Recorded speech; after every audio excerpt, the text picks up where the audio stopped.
मंगलम ओंकार मंगलम ओम मंगलम श्रीमद्गुरु मंगलम ओम मंगलम ओंकार मंगलम ओम मंगलम श्रीमद्गुरु मंगलम ओम मंगलम ओंकार मंगलम ओम मंगलम ओंकार मंगलम ओम मंगलम गुरुपाद मंगलम ओम मंगलम ओंकार मंगलम ओम मंगलम गुरुपाद मंगलम ओम मंगलम ओंकार मंगलम ओम मंगलम श्रीमद्गुरु मंगलम ओम मंगलम ओंकार मंगलम ओम मंगलम ओंकार मंगलम ओम मंगलम गुरुनाम मंगलम ओम मंगलम ओंकार मंगलम ओम मंगलम गुरुनाम मंगलम ओम मंगलम ओंकार मंगलम ओम मंगलम ओंकार मंगलम ओम मंगलम श्रीमद्गुरु मंगलम ओम मंगलम ओंकार मंगलम ओम मंगलम गुरुनाम मंगलम जय गुरु जय गुरु जय गुरु जय गुरु जय गुरुदेव गुरुदेव गुरुदेव गुरुदेव जय गुरुदेव गुरुदेव गुरुदेव गुरुदेव गुरुर आदि अनादिश्च गुरु परम दैवतम गुरु पर तरंग नास्ति तस्मै श्री गुरवे नमः। बारंबार श्री गुरुଙ୍କ चरणरे प्रणिपात करी श्री गुरु परम ब्रह्मकर आशीर्वाद भिक्षा करी आमे आमर आजिर ही कार्यक्रम को आरंभ करने को जाउछे जार नाम हेउछि बा एही कार्यक्रमटी रो विषय वस्तु जहाँ करा जाउछि तार उद्देश्य होउछि लोका समस्ता सुखिन भवन्तु। आमे प्रत्येक जीव किभଳି भाବରେ जीवନରେ सुख शांति प्राप्त हेबा आमे समृद्धि लाभ करिबा बुद्धि विवेक ज्ञानर अधिकारी हवा आम मनुष्य जन्म को आमे सफल करिबा सार्थक करिबा एवं पूर्णता प्राप्त हेबो एवं आमे आनंद रे जेभଳି भाବରେ एठी जीवन यापन करिबा सेई आनंद को किभଳି भाବରେ आमे परकाल रे एभଳି एक स्थान को जीवा बा एभଳି एक स्थान रे आमे पहुँचीबा जोठार सेठु पुनरावर्तन हेबो नाही सेठी केवल आनंद ही आनंद प्राप्त हेबो। ए आनंद को प्राप्त होबा को हेले आम मानकु गुरुर कृपा ही केवल अर्थात गुरुंकर कृपा ही केवल आम मानक पे प्रकृत परम आश्रय स्थल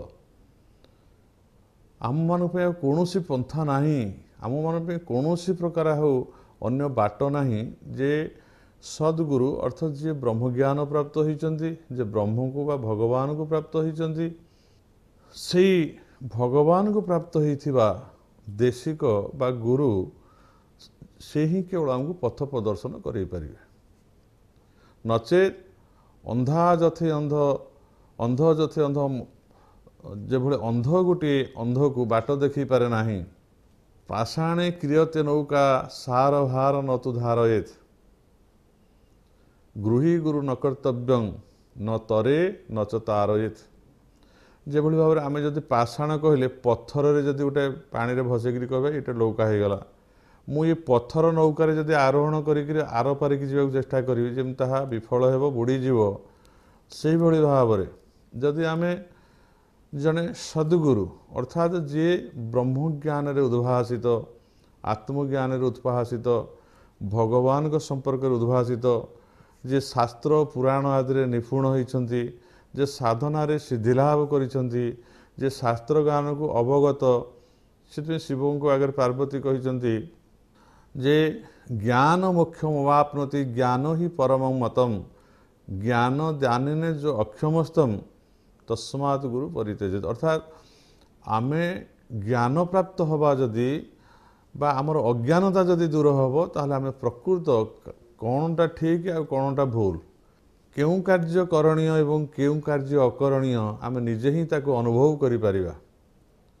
जदि आम पाखरे कोनोसी ज्ञान नाही, आमे जो से ज्ञान कौन जानिने, आमे वैषयिक ज्ञान को जानिछे केवल मान सम्मान धन जन किभଳି भाବରେ कमई परिबा, को कौशल द्वारा धन को कौशल द्वारा अर्जन करि परिबा, केउं कौशल को अवलंबन करी आमे बहुत प्रासाद बा जानवाहन प्राप्त हवा, ए विद्या को अर्जन करिछे।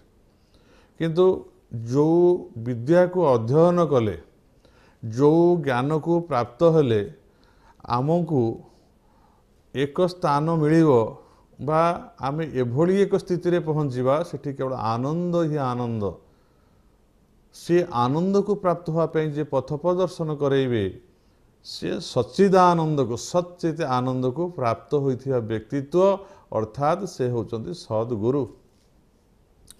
आंभ मान को से आनंद बा सुख प्राप्त हवा को हेले गुरुर कृपा ही केवल गुरुंकर कृपा छड़ा नान्य पंथा विद्यते, कौनसी पंथा नहीं, गुरु ही केवल तार बाट कहि परिबे। अर्थात अखंडिक सुख ब्रह्म नित्य जुक्त निरामय स्व अस्मिन् संदर्शितं जेन, स्व अस्मिन् संदर्शितं जेन स भवेत अस्य देशिकं। अर्थात से अखंडिक रस ब्रह्म, ब्रह्म होचंदी अखंडिक रस। खंडिक रस अखंड अर्थ है जहाँ खंडित हुए ना, जो धारा सरे ना, जमती धारा लगी पानी धाराटी स्रोत चली ऑटोमेटिकल स्रोत ताहा उद्भव होइछि एवं गंगारे प्रवाहित होउछि, से धारा केबे सुखे ना, नष्ट हुए ना। ठीक से भली भाव में जो धारार खंडित हुए ना, आमे जो विषय बा पार्थिव सुख को बा पार्थिव सुख को प्राप्त होगा पाई तार पश्चरे आमे पश्चाधावन करुचे सतत, ता होउछि मरु मरीचिका सदृश। मरुभूमि रे मरीचिका पछरे आमे धावित हले जेमति तृष्णा मेंटेन है विफल होए, ठीक से भली भाव में आमे जदि विषय तृष्णा पछरे धावित हवा से तृष्णा तो मेंटिब नाही, महादुख आसीबो एवं ताहा दिने विफलतार परिणत करिवो। से जो अखंडिक रसं ब्रह्म, ब्रह्म निजे बा भगवान आत्मा ये हूँ अखंडिक रस। अखंडिक रस अर्थ जो रस को बा जो आनंद को प्राप्त हेले ताहा खंडित हुए नहीं बा नष्ट हो जाए नहीं, बा सेथिरे वितृष्णा आसे नहीं, सेथिरे केवल आनंद ही आनंद रे मग्न रहिबा को पड़े। सेही भली जो आनंद बा से जो रसानंद भगवत रसामृत आनंद, जो आनंद अखंडिक रस, तेणु अखंडिक रस ब्रह्म नित्य जुगत निरामय। अर्थात से आमको समस्त को से अखंडिक ब्रह्म अखंडिक रस जहाँ ठारे खंडित हुए ना, जहाँ नित्य रस आनंद रस प्रत्येक मुहूर्त जो रस आज अच्छी से रस जमी मुझे कहते पूर्व ये अध्याय जे आमे किसी खाद्य खाइक इच्छा हो मिठा, आमे गोटे मिठा खाइले भल लगिला, दुईटी खाइले भल लगिला, तृतीय भल लगिला, चतुर्थ भल लगिला, पंचम बेलू वितृष्णा आसगला। मिठा देखले इच्छा हेनी खाइबा, आग तृष्णा है पुणी वितृष्णा हो गला। कि भगवान होचंदी एभली एक आनंद बा रसानंद, से भगवान को आस्वादन करे अर्थात प्राप्त हेले तन मन प्राण ये एभली भाव में आनंद रे पुलकित हो उठे। इंद्रिय माने आउ विषय सुख को प्राप्त होगा इच्छा करते ना, कारण जंग लब्ध्वा च अपरं लाभं मन्यते नाधिकं सुखम न अधिकं सुखं। जहाँ को प्राप्त हेले जंग लब्ध्वा, जहाँ को प्राप्त हेले जहाँ ठारू अधिक कौन सुख बोली जो अनुभव हो नहीं। आम मान साधारण कथार कौन होउछि, आमर जदि कौन सुखर आहार निद्रा भय मैथुन आदि जेते प्रकार सुख अच्छी ସେ ସୁଖ ତୃଷ୍ଣାର ତ ଅନ୍ତ ନାହିଁ, ଇଏ ବାସନାର କେବେ ଅନ୍ତ ନାହିଁ, ଚାଲିଥାଏ କିନ୍ତୁ ଗୋଟିଏ ପରେ ଗୋଟିଏ ଆସେ। ଗୋଟିଏରେ ବିତୃଷ୍ଣା ଆସିଲେ ଆଉ ଗୋଟିଏରେ ତୃଷ୍ଣା ଆସୁଛି, ଗୋଟିଏରେ ତୃଷ୍ଣା ଆସିଲେ ପୁଣି ତା ପ୍ରତି ବିତୃଷ୍ଣା ଆସୁଛି। ଏଇଭଳି ଭାବରେ ନାନାଦି କଥା। ଜଣେ ଯଦି ଜୀବନରେ 99 ବା 100ଟି ସ୍ତ୍ରୀ ଲୋକଙ୍କୁ ପ୍ରାପ୍ତ ହୋଇ ତାଙ୍କ ସହିତ ଯଦି ସିଏ ତାର ମନ ଖୁସି କରିବା ପାଇଁ ସିଏ ତାଙ୍କୁ ରାଣୀ କରି ରଖେ ବା ବିବାହ କରି ରଖେ, ତଥାପି ତ ସେ ତୃଷ୍ଣା ଯେଉଁ କାମନାର ବାସନା ବା କାମନାର ତୃଷ୍ଣା ତ ତାର ମେଣ୍ଟିବ ନାହିଁ, ବରଂ ତାହା ଦୁଃଖରେ ପରିଣତ ହେବ। କିନ୍ତୁ ଭଗବାନ ହେଉଛନ୍ତି ଅଖଣ୍ଡୈକ ରସ। ସେ ରସ କେବେ ଖଣ୍ଡିତ ହୁଏ ନାହିଁ, ସେ ରସ କେବେ ନଷ୍ଟ ହୁଏ ନାହିଁ। ସେ ରସକୁ ପ୍ରାପ୍ତ ହେଲେ କେବେ ମନରେ ତୃଷ୍ଣା ବିତୃଷ୍ଣା ହୁଏ ନାହିଁ, କେବଳ ତାହା କେବଳ ଆନନ୍ଦଦାୟକ କି ହୁଏ, ନିତ୍ୟ ଆନନ୍ଦରେ ପରିଣତ ହୁଏ। ସେଇ କିଏ ନା ସେ ହେଉଛନ୍ତି ବ୍ରହ୍ମ। ସେ ବ୍ରହ୍ମ କିଏ? ଆପଣଙ୍କ ପୂର୍ବ ଅଧ୍ୟାୟରେ ଆଲୋଚନା ହେଇଛି ସେ କଥା। ବଦନ୍ତି ତତ୍ ତତ୍ତ୍ୱବିତ୍ ତତ୍ତ୍ୱଜ ଜ୍ଞାନ ଅଦ୍ୱୟମ୍ ବ୍ରହ୍ମେଇତି ପରମାତ୍ମେଇତି ଭଗବାନ ଇତି ଶବ୍ଦତେ। ପୂର୍ବ ଅଧ୍ୟାୟରେ କୁହାଯାଇଛି, ଆବଶ୍ୟକ ପାଇଁ ଆଉ ଥରେ ରିପିଟ୍ କରାଯାଉଛି, କାରଣ ଆପଣ ସମସ୍ତେ ତ ଏକାବେଳେ ବସି ଶୁଣୁନାହାନ୍ତି ନା। ଆଜି ଯେଉଁମାନେ ଶୁଣୁଛନ୍ତି ହୁଏତ କାଲି ଶୁଣୁନଥିବେ, ଫେରେ ନୂଆ ଯଦି ବି ସେ ଶୁଣୁଥିବେ ସେ ତ ପୂର୍ବ କଥା ଶୁଣି ନାହାନ୍ତି। ମଝିରେ ମଝିରେ ମୁଁ ସେଥିପାଇଁ ପୂର୍ବ କଥା ଟିକେ ଆଲୋଚନା କରୁଛି। ଆଉ ପୂର୍ବ କଥା ଆଲୋଚନା କଲେ ଆମେ ଧୀରେ ଧୀରେ ଶୁଣିଲେ ମଧ୍ୟ ଆମକୁ ଆଗ୍ରହ ରହିବ, କାରଣ ସୁନ୍ଦର ତୃପ୍ତିର ଅବସାଦ ନାହିଁ। ଯେତେ ଦେଖୁଥିଲେ ନୂଆ ଦିଶୁଥାଏ। ଭଗବାନ ଏତେ ସୁନ୍ଦର, ଏତେ ସଚିଦାନନ୍ଦ ରୂପ ଏବଂ ସେ ଏତେ ସତ୍ୟମ୍ ଶିବଂ ସୁନ୍ଦରମ୍। ସେ ସୁନ୍ଦରତାକୁ ଆପଣ ଯେତେ ଥର ଶୁଣିଲେ ବା ଯେତେ ଥର ଦେଖିଲେ ସେଥିରେ କେବେ ତୃଷ୍ଣା ହୁଏ ନାହିଁ। ସେଇଭଳି ଭାବରେ ବହୁ ପୂର୍ବରୁ ମୁଁ ଆପଣଙ୍କର 6-7 ଅଧ୍ୟାୟ 8 ଅଧ୍ୟାୟ ପୂର୍ବରୁ ଏ ଶ୍ଲୋକଟି କହିଥିଲି। ବଦନ୍ତି ତତ୍ ତତ୍ତ୍ୱବିତ୍ ତତ୍ତ୍ୱ ଯଜ୍ଞାନ ଅଦ୍ୱୟମ୍। ତାହା ହେଉଛି ପରମ ତତ୍ତ୍ୱ, ଯାହାକୁ କୁହାଯାଇଛି ଯେ ଆମେ ଯେ ପର୍ଯ୍ୟନ୍ତ ସମସ୍ତେ ବିଷୟର ବାହାର ପଦାର୍ଥକୁ ଆମେ ଦେଖୁଛେ, ବାହାର ଜିନିଷଟା ତାର ଅସଲ ତତ୍ତ୍ୱ ଅନ୍ତର୍ନିହିତ ତତ୍ତ୍ୱ କ'ଣ ତାର ଆମେ ତାକୁ କିଏ ବୁଝେନେ। ଗୋଟିଏ ଫୁଲଟିଏ ବାହାରକୁ ବହୁତ ସୁନ୍ଦର ଦେଖାଯାଉଛି, କିନ୍ତୁ ତା ଫୁଲର ଅନ୍ତର୍ନିହିତ ହତେ ଗୋଟେ ବାସ୍ନା ଅଛି। ଆମେ ଫୁଲର କେବଳ ସୁନ୍ଦରତାରେ ଦେଖି ମୋହିତ ସିନା ହେଇଯାଉଛେ, କିନ୍ତୁ ତାକୁ ରିସର୍ଚ୍ଚ କରିବା, ଯାହା ଆଖିକି ଦେଖାଯାଉନି ତା ଅନ୍ତର ଭିତରେ ବା ସେ ପୁଷ୍ପ ଭିତରେ ଗୋଟେ ବାସ୍ନା ଅଛି। ତାକୁ ଯଦି ଆମେ ଘ୍ରାଣ କରିବା ତା ଆହୁରି ଆନନ୍ଦରେ ପରିଣତ ହେଉଛି। ପ୍ରତ୍ୟେକ ପଦାର୍ଥରେ ସେମିତି ଗୋଟେ ବାହ୍ୟ ଅବସ୍ଥା ଅଛି, ତାର ଅନ୍ତର୍ନିହିତ ଅବସ୍ଥା ଅଛି। ବାହ୍ୟ ତ ସମସ୍ତଙ୍କୁ ଭଲ ଦେଖାଯାଏ, କିନ୍ତୁ ଅନ୍ତର୍ନିହିତରେ ଯେ ତାର କେତେ ସୁଖ ଅଛି ବା ଦୁଃଖ ଅଛି ଆମେ ସେ କଥା ଅନୁଭବ କରିନେ। ଅନେକ ପଦାର୍ଥ ଅଛି ବାହାରକୁ ଭଲ ଦେଖାଯାଉଛି, କିନ୍ତୁ ଘ୍ରାଣ କଲେ ସେ ଗନ୍ଧେଇବ, ସେ ଫୁଲ ବାସ୍ନା ହେଉନି, ତାକୁ ଆମେ ପରିତ୍ୟାଗ କରିଦେଇପାରିବା। ବହୁତ ଜିନିଷ ଅଛି ବାହାରକୁ ଦେଖିବା ପାଇଁ ବହୁତ ସୁନ୍ଦର ଦେଖାଯାଉଛି, କିନ୍ତୁ ତାକୁ ଆସ୍ୱାଦନ କଲେ ଖାଇଲେ ତା ପିତା ହେଇଯାଇପାରେ, ଖଟା ହେଇଯାଇପାରେ, ତା ଭଲ ଲାଗିପାରେ ତା ଦେହରେ।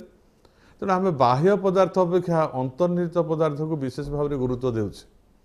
ସେହିଭଳି ଭାବରେ ସେଇ ତତ୍ତ୍ୱକୁ ବୁଝିବାକୁ ହେଲେ ପ୍ରତ୍ୟେକ ଶାସ୍ତ୍ରର, ପ୍ରତ୍ୟେକ କଥାର ଏବଂ ଆମ ଜୀବନଚର୍ଯ୍ୟାର ସମସ୍ତ ବିଷୟବସ୍ତୁର ଯଦି ଆମେ ତତ୍ତ୍ୱଟାକୁ ବୁଝିବା, ବାହ୍ୟ ଅବସ୍ଥାରୁ ରିଟର୍ଣ୍ଣ କରି ଅନ୍ତର୍ନିହିତ ଭାବରେ, ତାହେଲେ ନିଶ୍ଚିତ ଭାବରେ ଆମେ ପ୍ରକୃତ ସୁଖକୁ ପ୍ରାପ୍ତ ହେବା। ସେଇ ଯେଉଁ ପରମ ବ୍ରହ୍ମ ହେଉଛନ୍ତି ଅଖଣ୍ଡୈକ ରସ ପରମ ବ୍ରହ୍ମ ନିତ୍ୟଯୁକ୍ତ ନିରାମୟ। ନିତ୍ୟଯୁକ୍ତ ଅର୍ଥ ବ୍ରହ୍ମ କିଏ?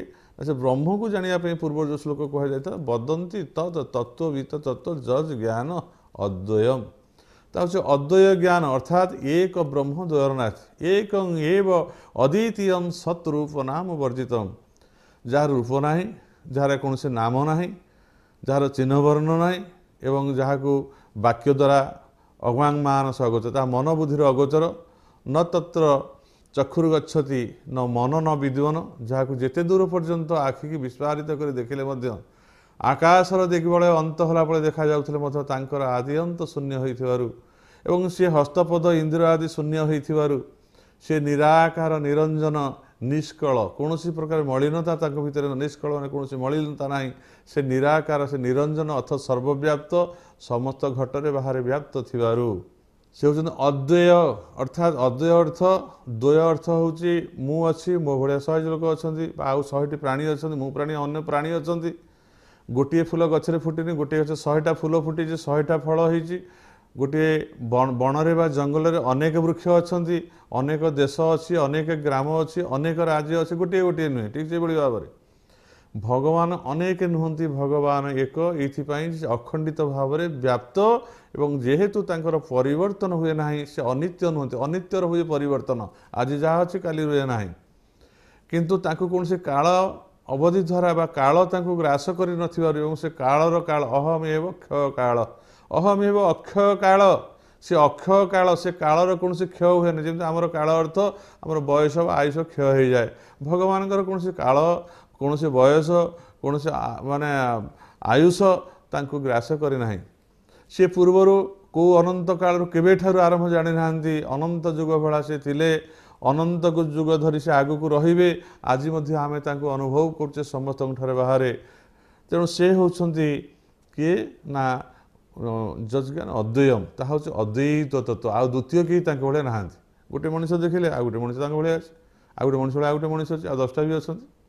ଯଦି ଆମେ ଗୋଟେ ପଶୁ ବା ପକ୍ଷୀ ଦେଖିବା, ସେଇ ପକ୍ଷୀ ଭଳିଆ ଆଉ 10ଟା ଅଛନ୍ତି, 20ଟା ପକ୍ଷୀ ଅଛନ୍ତି, ସହସ୍ର ପକ୍ଷୀ ବି ଅଛନ୍ତି। ଗୋଟିଏ ଦେଶ ହେଲେ ଆଉ 2ଟା 3ଟା ଆଉ ହଜାର ହଜାର ଦେଶ ଅଛି। ଇଏ ପୃଥିବୀ ଭଳିଆ ମଧ୍ୟ ଆହୁରି ଅନେକ ଅଛି। ନକ୍ଷତ୍ରମାନେ ବହୁତ ଅଛନ୍ତି, ଗ୍ରହମାନେ ବହୁତ ଅଛନ୍ତି, ଚନ୍ଦ୍ର ଯାହା ଦେଖିବ ଏମାନେ ଅନେକ ଅନେକ ସୃଷ୍ଟି ହେଇଛନ୍ତି ଭଗବାନଙ୍କ ସୃଷ୍ଟିରେ। କିନ୍ତୁ ଭଗବାନଙ୍କ ଭଳିଆ ଆଉ କେହି ସୃଷ୍ଟି ହେଇନାହାନ୍ତି ବା ଭଗବାନଙ୍କ ଭଳିଆ ଆଉ ଜଣେ କେହି ଭଗବାନ ନାହାନ୍ତି, 5ଟା 3ଟା ନାହାନ୍ତି। ସେ ସବୁବେଳେ ଏକ ହେଇକିରି ଅଛନ୍ତି ଏବଂ ତାଙ୍କର ପରିବର୍ତ୍ତନ ନାହିଁ ବା ତାଙ୍କର ବିନାଶ ନାହିଁ। ଯଜ୍ ଜ୍ଞାନ ଅଦ୍ୱୟମ୍, ସେ ଜ୍ଞାନଟି ହେଉଛି ଅଦ୍ୱୈତ ତତ୍ତ୍ୱ। ଅଦ୍ୱୈତ ମାନେ ଦ୍ୱିତୀୟ ଆଉ ନାହାନ୍ତି। ବଦନ୍ତି ତତ୍ ତତ୍ତ୍ୱବିତ୍ ତତ୍ ଯଜ୍ ଜ୍ଞାନ ଅଦ୍ୱୟମ୍ ବ୍ରହ୍ମେଇତି, ତାଙ୍କୁ ବ୍ରହ୍ମ ବୋଲି କହିଲେ। କିଏ କହିଲା ବ୍ରହ୍ମ? ଅଦ୍ୱୈତ ତତ୍ତ୍ୱଜ୍ଞାନୀ କହିଲେ ବ୍ରହ୍ମ। କାହିଁକି ନା ବୃହଂ ଧାତୁରୁ ଯେଉଁ ଆସିଲା ବ୍ରହ୍ମ ଶବ୍ଦଟି, ବୃହତ୍ ମାନେ ସବୁଠାରୁ ବଡ଼।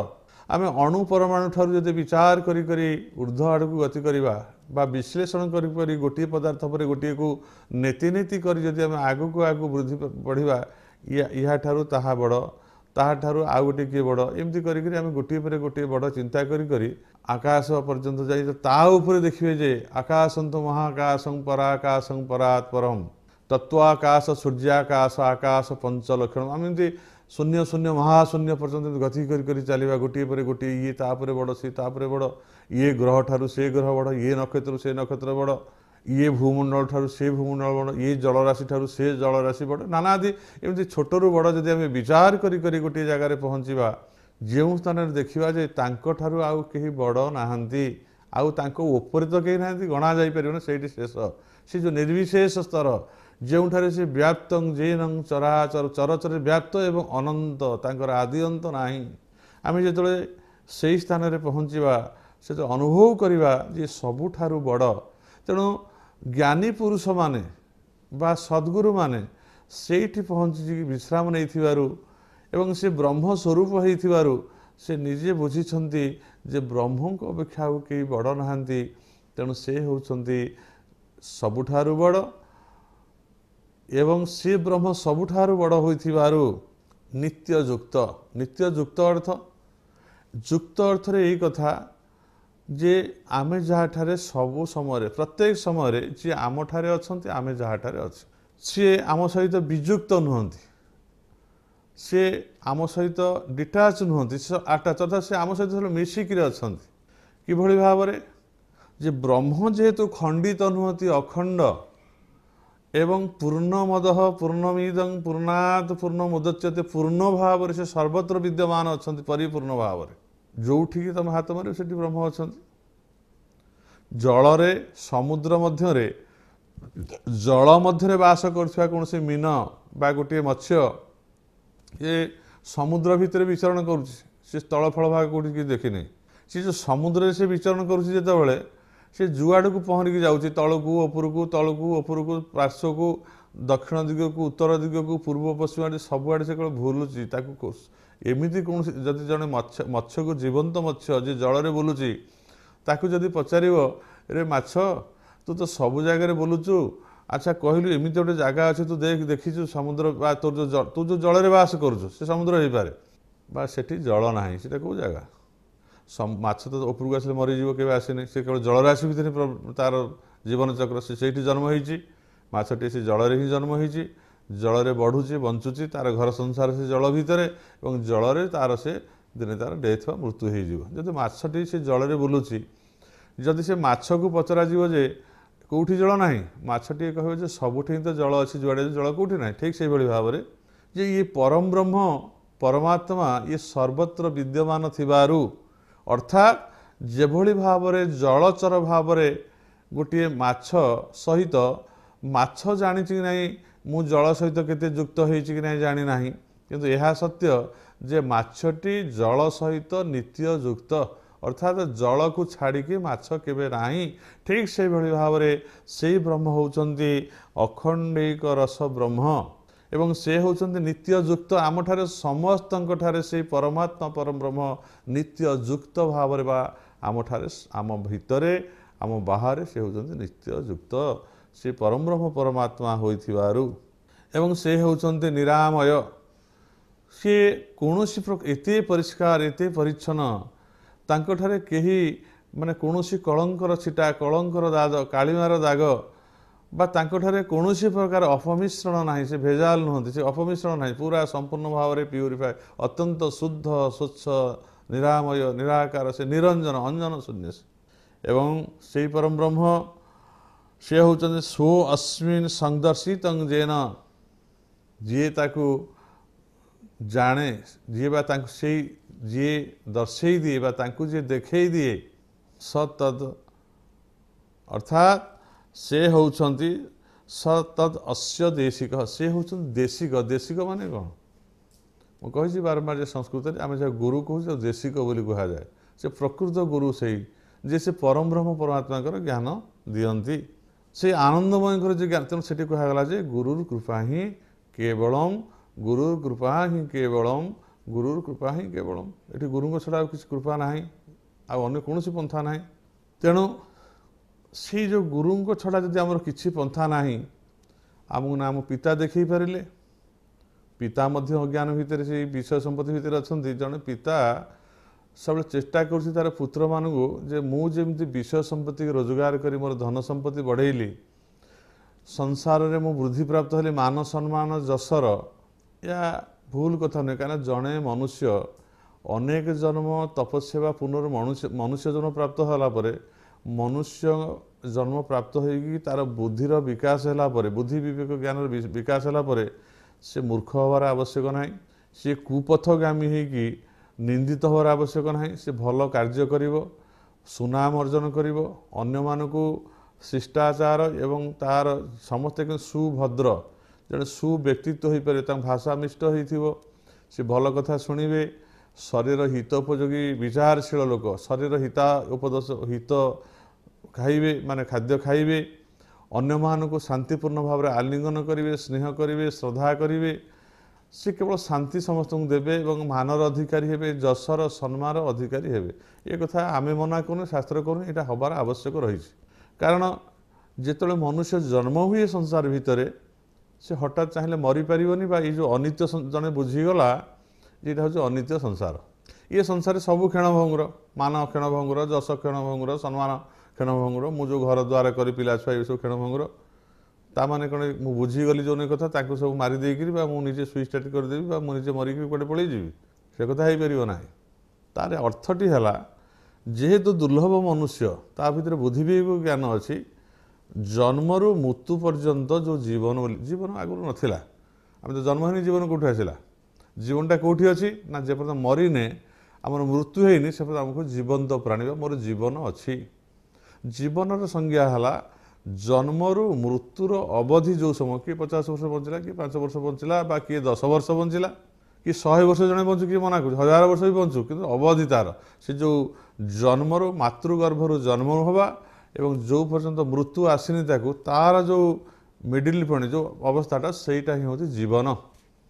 এই ଜୀବନଚର୍ଯ୍ୟା ବା ଜୀବନ କାଳ ଭିତରେ ମନୁଷ୍ୟ ସୁଖ ସମୃଦ୍ଧି ଇହ କାଳରେ ଯାହା ଅଛି ଭୋଗ କରୁ, ଜଣେ ଭଲ ମନୁଷ୍ୟ ଭାବରେ ବଞ୍ଚୁ, ନିରୋଗ ନିରାମୟ ଜୀବନଯାପନ ସେ କରୁ, ସୁଷମ ଖାଦ୍ୟକୁ ସଂଗ୍ରହ କରୁ, ସୁଷମ ଖାଦ୍ୟକୁ ସେ ଭଲ ଭାବରେ କ'ଣ ତା ସ୍ୱରୂପ ଉପାଦେୟ ତାକୁ ମଧ୍ୟ ଜ୍ଞାନ ଦ୍ୱାରା ବୁଝିପାରୁ ଏବଂ ସମସ୍ତଙ୍କ ପରି ମିଷ୍ଟଭାଷୀ ହେଉ ଏବଂ ସମସ୍ତଙ୍କୁ ସୁଖ ସ୍ୱାଚ୍ଛନ୍ଦ୍ୟ ଦେବା ସହିତ ଭଲ କଥା ଶିଖୁ, ନିଜେ ଶିଖୁ, ଜଣେ ଭଲ ମଣିଷ ହେଉ, ଦୁନିଆରେ ନାଁ କମୁ, ସୁନାମ ଅର୍ଜନ କରୁ।